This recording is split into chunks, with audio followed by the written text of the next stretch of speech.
जब भी संदेह हो इस वीडियो को फिर देखने के लिए सेव करें। घर का झगड़ा शुरू किससे होता है? किसी के घर का झगड़ा स्त्री से शुरू होता है और किसी के घर का झगड़ा पुरुष से होता है। मैं केवल यहाँ दोनों को यह निवेदन करूंगा कि यदि पुरुष झगड़ा शुरू करता है तो जब आपको पता है कि मेरे पति की ओर से झगड़ा होता है तो फिर आप उस झगड़े की आग में घी क्यों डालती हो? तब ही भड़कती है जब उसमें घी हो। यदि घी नहीं होगा तो आग बुझ जाएगी। यदि पति आग लगा रहा है तो पत्नी को चुप रहना चाहिए। आप चुप रहेंगी, झगड़ा शुरू तो होगा पर आगे बढ़ेगा नहीं, खत्म हो जाएगा। और यदि स्त्री आग लगा रही है, स्त्री झगड़ा कर रही है, तो पुरुष को समझदारी का परिचय देना होगा, आपको चुप रहना होगा। यदि गृहस्थी को बचाना है तो दो में से एक को समझदार होना ही पड़ेगा। दोनों मूर्ख हो गए तब तो गृहस्थी चल ही नहीं सकती। चलेगी बताइए? इसलिए दो में एक को समझदार होना चाहिए। इसलिए या स्त्री समझदारी का परिचय दे या पुरुष समझदारी का परिचय दे। ज्यादा बोलने से विवाद होता है। गृहस्थों में आप बहुत गंभीरता से विचार करेंगे तो आप इस नतीजे पर पहुंचेंगे कि ज्यादा बोलने से विवाद होता है। ज्यादा ना बोला करिए और रिश्तेदारों से भी ज्यादा बातें ना किया करिए।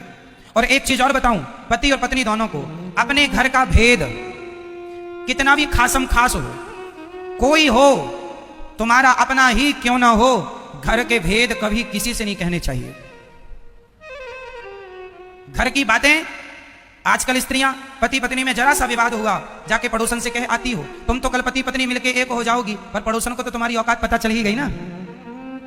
वो तो सदा ताने, अरे हमसे ना ज्यादा झाड़ो, हम जानते हैं तुम्हारे पति को, हम जानते हैं तुम्हें, तुमने क्योंकि बोल दिया था। सारे घरों में झगड़े होते हैं, हर घर में।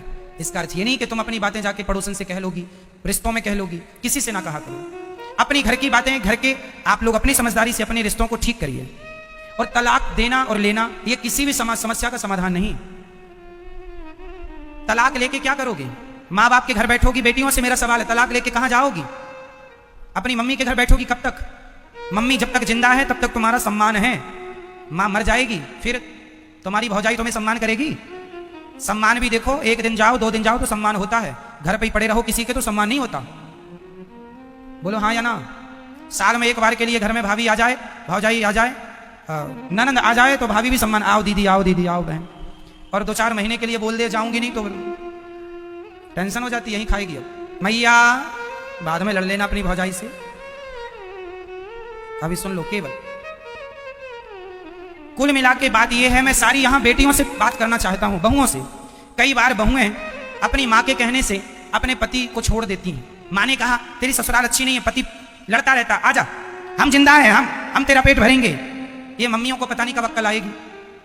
बेटियां बताओ, आपसे सवाल है, बेटी अपने पति के साथ सुखी रह सकती है कि अपनी मां के साथ? ज्यादा सुख उसे मां दे सकती है या उसका पति? जोर से। एक स्त्री का मां के साथ रहना उचित है या खुद के पति के साथ रहना जायज है?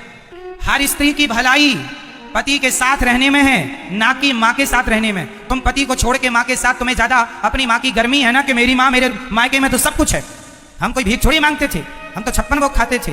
तो तुम्हें भी 56 भोग तब तक ही मिलेंगे जब तक मां जिंदा है। मां मर जाएगी, कुत्तों सी जिंदगी जीना पड़ेगा। इसलिए अपनी भलाई चाहती हो तो अपने पति की बात मानो, अपनी मां की नहीं। जिन जिन बेटियों ने अपनी मां की बात मानी, शादी के बाद उनका घर उजड़ा है। शादी के बाद लड़की को अपने पति की बात माननी चाहिए। यदि अपने माँ बाप की बात मानेगी तो मैं लिख के दे दूंगा स्टाम्प पेपर में, जो लड़की अपने माँ बाप की बात मानेगी उसका घर कभी बस ही नहीं सकता, चाहे वो कितनी भी समझदार क्यों ना हो। माँ बाप के हिसाब से घरों में, इसका एक जीता जागता मैं उदाहरण दे सकता हूं आपको। तो सुनो, ये कथा मैंने एक दिन सुनाई थी पर इस मुद्दे पर नहीं सुनाई, इसलिए इस मुद्दे पर दोहरा देता हूं। भारत का युद्ध एक लड़की के पिता के कारण हुआ है। कौन है वो लड़की और कौन है वो पिता? सुन लो। महाराज शांतनु मत्स्यगंधा पर मोहित हो गए। कथा हमने सुनाई थी, केवल स्मरण कराएंगे आपको, समय पूरी सुनाने का नहीं है। केवल इतिहास से हम आपका परिचय कराएंगे कि जिस लड़की ने अपने माँ बाप की बात मानी उसके जीवन में परिणाम क्या हुआ। महाभारत की जननी कौन है आज मैं आपको स्पष्ट कर देता हूं।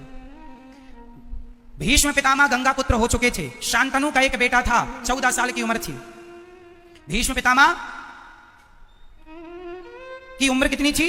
14 साल का छोरा था भीष्म पितामह की उम्र। ये गंगा पुत्र थे। शांतनु गंगा जा चुकी थी, अपनी पत्नी के वियोग में ये तड़पते थे। एक दिन एक महिला इन्हें मिल गई, बड़ी सुंदर थी, उनसे विवाह करने का मन हुआ।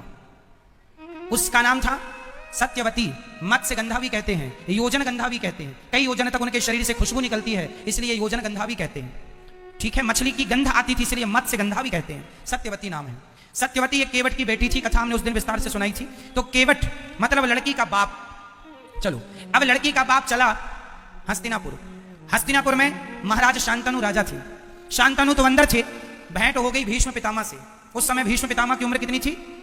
14 साल के बच्चे से भेंट हो गई। तो जो लड़की का पिता मतलब मत्स्यगंधा का, सत्यवती के पिता जो केवट थे, उन्होंने कहा, लास्ट एक लड़की के बाप की दास्तां कह रहा हूं, स्किप मत करना। उस व्यक्ति ने कहा, लड़की के पिता ने कहा कि कहो कुमार, राजकुमार, तुम्हारे पिता का दिल मेरी बेटी में आया है, शादी करना चाहते हैं। तो राजकुमार ने कहा, भीष्म पितामह ने कहा, जब मेरे पिता का निर्णय है और आपका निर्णय है तो आप देख लो। तो लड़की के पिता ने कहा कि मैं शादी तो कर दूंगा, पर मेरी बेटी तो इस घर में नौकरानी बन के रहेगी। क्यों क्यों नौकरानी बनेगी?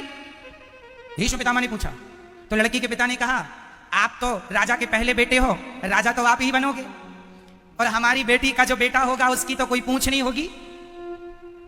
तो भीष्म पितामह ने तुरंत प्रतिज्ञा की, मेरे पिता की खुशी यदि इस महिला से है तो मैं आपको वचन देता हूं कि मैं कभी विवाह नहीं करूंगा, मैं कभी विवाह नहीं करूंगा, और इस गद्दी पर आपकी बेटी से उत्पन्न हुआ बेटा ही बैठेगा। ये देवताओं को साक्षी मानकर 14 साल के बेटे ने प्रतिज्ञा कर ली। इसी का नाम है भीष्म प्रतिज्ञा। अब सुनो, सत्यवती के बेटे हुए, उनके कोई संतान नहीं हुई। फिर संतानें व्यास जी के द्वारा हुई। धृतराष्ट्र, पांडु धृतराष्ट्र बैठे सत्ता पे और धृतराष्ट्र को पुत्र। यदि भीष्म पितामह उस गद्दी पर बैठते तो महाभारत का कभी युद्ध होता? हमेशा लड़की के माता पिता अपनी बेटी का भविष्य बनाने के चक्कर में वो ये भूल जाते हैं कि इनके ससुराल में किसकी हानि हो रही है, किसका भला हो रहा है। वो केवल अपनी बेटी का भला देखते हैं। और तुम बेटियों को अपने पति का भला सोचना चाहिए कि आपके पति का जिसमें भला हो, आपका जिसमें भला हो, वो निर्णय आपको लो। क्योंकि ससुराल पक्ष जो मायका पक्ष होता है वो हमेशा एक ही तरफ से वो निर्णय देंगे जिसमें केवल आपकी भलाई है। यदि उस लड़की के पिता ने यह देखा होता कि राज्य की भलाई किसमें है तो वो ये कभी संकल्प ना दिलाते, फिर भीष्म पितामह राजा बनते, और भीष्म पितामह राजा बनते तो महाभारत जैसी स्थिति कभी उत्पन्न ना होती।